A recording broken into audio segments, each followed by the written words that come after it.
오늘 설교 말씀은 십계명의 제 마지막 제 10계명입니다.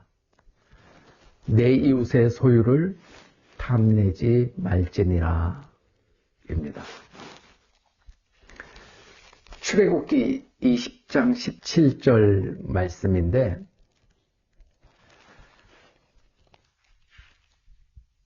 사랑하는 성도 여러분, 평안하셨습니까? 지난 시간 우리는 제9계명 거짓 증거하지 말라는 말씀을 통해 우리의 입술과 언어 생활을 돌아보았습니다. 오늘은 10계명의 마지막 10번째 계명을 함께 나누고자 합니다. 내 이웃의 집을 탐하지 말라.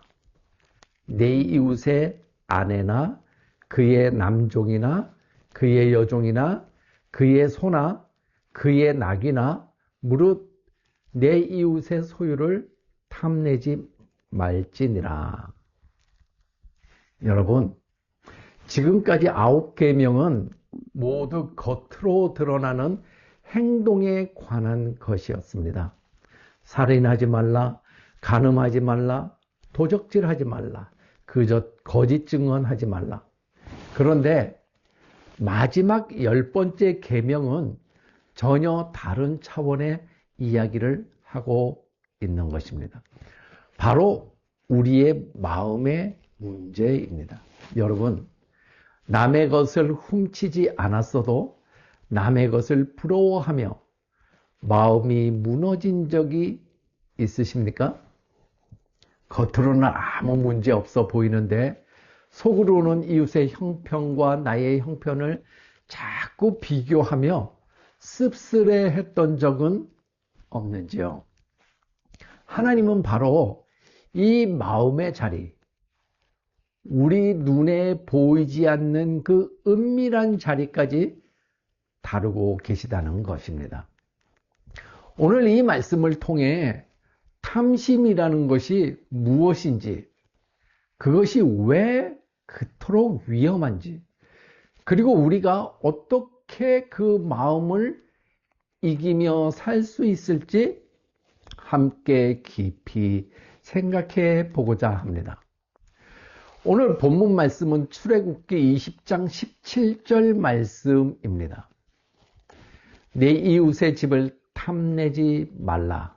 내 이웃의 아내나 그의 남종이나 그의 여종이나 그의 소나 그의 낙이나 무릇 내 이웃의 소유를 탐내지 말지니라. 이렇게 말하고 있습니다. 이 계명이 특별한 이유가 있습니다. 다른 9개의 계명은 어떤 행동을 금지하는 것입니다. 그런데 이 계명은 아직 행동으로 나오지 않은 마음속의 욕망 자체를 금하고 있는 것입니다. 사람의 법은 행동을 심판할 수 있지만 마음을 심판할 수는 없습니다. 그러나 하나님의 법은 우리의 중심 곧 마음까지 다스린다라고 말할 수 있습니다. 이거를 한 몇 가지 관점에서 보면 첫 번째, 탐심이 무엇인가라고 하는 것입니다. 탐심이 무엇인지 생각해 보아야 하지 않겠습니까? 탐심이란 단순히 무언가를 원하는 마음이 아니라는 것입니다. 열심히 일해서 더 나은 삶을 소망하는 것, 그것 자체가 죄는 아니지 않습니까? 성경이 말하는 탐심은 이웃의 가진 것을 보며 내 마음의 만족과 평안을 잃어버리는 것, 그리고 그것을 부당하게라도 소유하고 싶어하는 마음입니다. 많은 종류가 있는데 첫 번째로 비교에서 시작된다는 거예요. 내 것을 보지 않고 자꾸 남의 것을 봅니다. 이웃의 것이 내 것보다 커 보이는 겁니다. 이웃의 집 이웃의 성공, 이웃의 관계, 이웃의 형편을 곁눈질하며 내 삶의 감사를 잃어버리는 것. 이것이 탐심입니다. 두 번째는 소유욕이에요. 단순한 부러움을 넘어 저것이 내 것이었으면 하는 마음으로 자라갑니다. 야고보서 4장 2절은 너희가 욕심을 내어도 얻지 못함으로 살인하는도다 라고까지 말씀하십니다. 탐심이 얼마나 강렬한 죄의 뿌리인지를 보여주는 말씀입니다. 세 번째로는요, 은밀하다는 특징이 있습니다. 도둑질이나 살인은 남이 볼 수 있지만 탐심은 오직 나와 하나님만 아는 죄입니다. 그래서 우리는 이 죄 앞에서 더 쉽게 무너지고 더 쉽게 자신을 속입니다. 네 번째는 뭘까요? 우상숭배와 탐심은 우상숭배와 같다고까지 말씀하고 있습니다. 탐심이 우상숭배와 같다? 골로새서 3장 5절은 탐심은 우상숭배니라 라고 선언합니다. 왜일까요? 탐심에 사로잡힌 마음은 하나님이 아니라 그 물건, 그 사람, 그 지위를 궁극적 만족의 자리로 올려놓기 때문에 그렇다라고 합니다. 다섯 번째가 있는데 이거 굉장히 중요한 얘기입니다. 여기서 우리가 반드시 짚고 넘어가야 할 것이 하나 있습니다.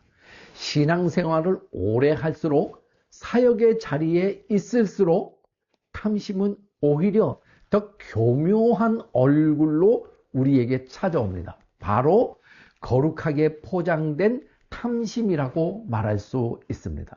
물질을 탐내는 것은 오히려 알아차리기가 쉽습니다. 그렇지 않아요? 그러나 하나님을 위한 일이라는 이름으로 찾아오는 욕심은 우리 자신조차 분별하기 어렵기도 합니다. 마가복음 10장에서 야고보와 요한은 예수님께 이렇게 구했습니다. 주의 영광 중에서 우리를 하나는 주의 우편에, 하나는 좌편에 앉게 하여 주옵소서. 이들이 탐낸 것은 돈이나 물건이 아니에요. 하나님 그리스도의 나라 안에서의 자리와 인정이었던 것입니다. 사도 바울은 빌립보서 1장에서 비슷한 현실을 지적합니다. 어떤 이는 시기와 경쟁심으로 겉으로는 똑같이 그리스도를 전파하면서도 속으로는 바울을 이기고 자신을 드러내려는 동기로 사역을 했다라고 하는 것입니다. 이거 우리에게 주는 많은 의미가 있습니다. 요한 3서에서는 으뜸되기를 좋아하는 디오드레베라는 인물이 구체적으로 등장하고 예레미야 45장에서는 하나님이 바룩에게 내가 너를 위하여 큰 일을 경영하느냐? 그것을 경영하지 말라고 경고합니다. 사랑하는 성도 여러분, 그리고 특별히 사역의 자리에 있는 분들, 우리 자신에게 이렇게 물어보아야만 합니다. 교회의 부흥과 성장을 하나님의 영광이 아니라 나의 능력을 증명하는 자리로 여기고 있지는 않은가? 부르심이라는 말로 실은 인정과 존경, 영향력을 구하고 있지는 않은가? 다른 사역자, 다른 교회와 은연중 비교하며 나의 성취를 확인받고 싶어 하지는 않은가? 은퇴와 다음 세대로의 이 양 앞에서 하나님의 뜻이라는 이름으로 정작 나의 자리와 영향력을 놓지 못하고 있지는 않은가? 이것이야말로 십계명이 마지막에 다루는 마음의 탐심이 가장 깊은 곳에서 우리를 찾아오는 방식이라고 말할 수 있습니다. 물질의 탐심보다 분별하기 어렵고 그래서 더 오래, 더 깊이 우리를 붙잡을 수 있는 탐심입니다. 두 번째 요점이 있는데 탐심이 왜 그렇게 위험한가라고 하는 거예요. 하나님께서 이토록 이 마음의 죄를 심각하게 다루는데 이유가 있습니다. 우리 한번 생각해 보십시다. 첫 번째로 탐심은 우리 모든 죄의 뿌리가 되기 때문에 그렇습니다. 탐심이 뭐라고요? 모든 죄의 뿌리가 된다고 말합니다. 디모데전서 6장 10절은 돈을 사랑함이 일만하게 뿌리가 되나니 라고 말씀합니다. 성경 속 많은 큰 죄들을 거슬러 올라가 보면 그 시작에는 언제나 탐심이 있었습니다. 여호수아서 7장의 아간을 기억하십니까? 아간은 여리고 성의 전리품 중 아름다운 외투와 은과 금을 보고 탐내어 취하였습니다. 그 결과로 이스라엘은 어떻게 됩니까? 이스라엘 전체가 아이성 전투에서 패하고 아간과 그 가족은 죽임을 당했습니다. 한 사람의 은밀한 탐심이 공동체 전체를 무너뜨리는 것입니다. 사무엘하 11장의 다윗을 기억하십니까? 다윗은 왕궁 옥상에서 우리아의 아내 밧세바를 바라보고 탐하는 마음을 품었습니다. 그 탐심은 결국 간음으로 그리고 살인으로 이어집니다. 10번째 계명이 왜 다른 계명들보다 앞서 다루어져야 하는지 이 사건이 분명히 보여주고 있습니다. 탐심은 모든 죄로 통하는 문이기 때문에 그렇습니다. 두 번째로요, 탐심은 결코 만족함을 주지 못하기 때문에 그렇습니다. 전도서 5장 10절은 은을 사랑하는 자는 은으로 만족하지 못하고 라고 말씀하십니다. 탐심은 채워질수록 커지는 갈증과 같아서 아무리 많이 가져도 결코 평안을 주지 못한다라고 하는 것입니다. 세 번째로는 탐심은 하나님에 대한 신뢰의 결핍 때문에 된다라고 하는 겁니다. 탐심의 근본에는 하나님이 내게 주신 것으로는 부족하다는 생각이 자리 잡고 있기 때문에 그렇습니다. 이것은 곧 나를 향한 하나님의 선하신 계획과 공급하심을 신뢰하지 못하는 마음의 표현이 바로 탐심입니다.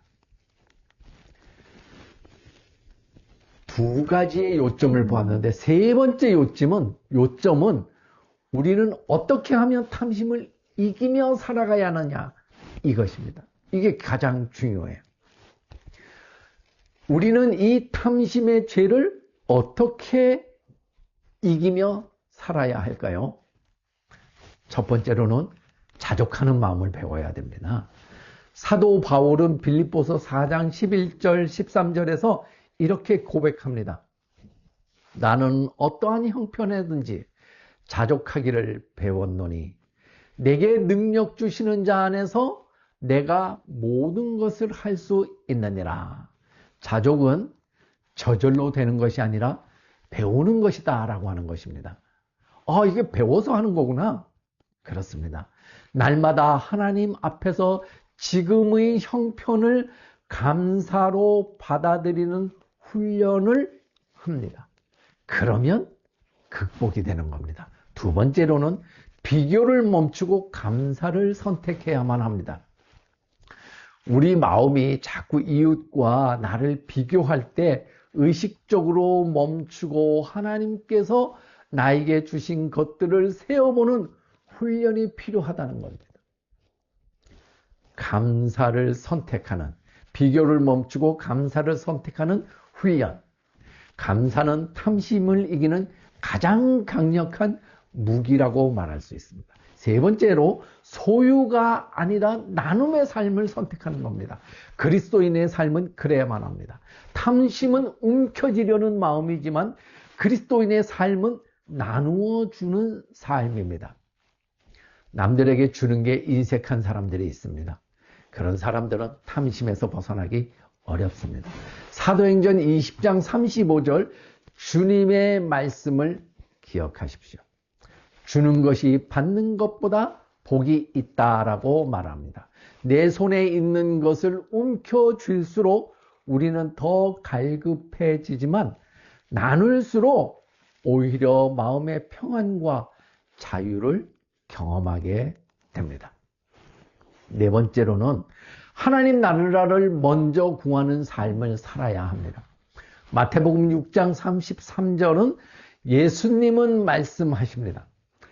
너희는 먼저 그의 나라와 그의 의를 구하라. 그리하면 이 모든 것을 너희에게 더하시리라.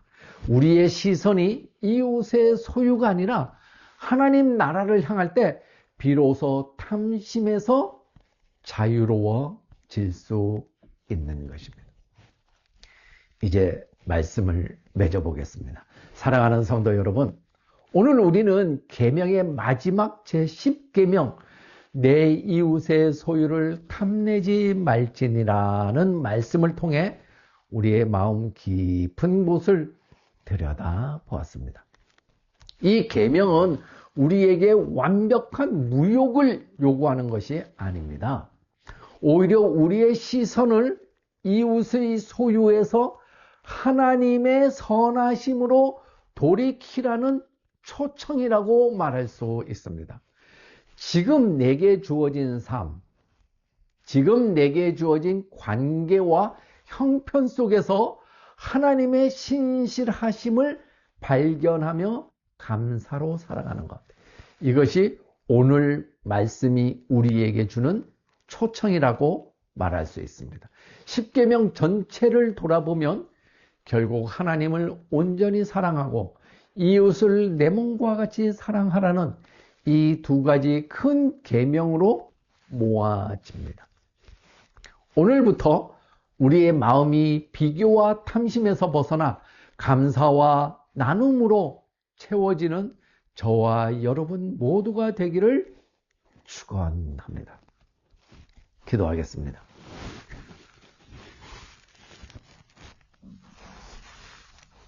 풍성하게 채우시는 하나님 아버지, 저희 마음속에 이웃의 그것을 부러워하며 감사를 잃어버렸던 모든 순간을 용서하여 주옵소서.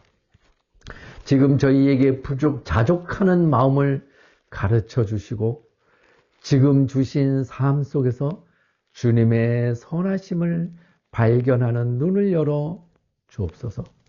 움켜쥐려는 마음 대신 나누어 주는 마음을, 비교하는 마음 대신 감사하는 마음을 허락하여 주옵소서. 무엇보다 저희의 시선이 이웃의 소유가 아닌 주님의 나라를 향하게 하시고 그 안에서 참된 만족과 평안을 누리게 하여 주옵소서. 예수님의 이름으로 기도드리옵나이다. 아멘. 감사합니다. 수고하셨습니다.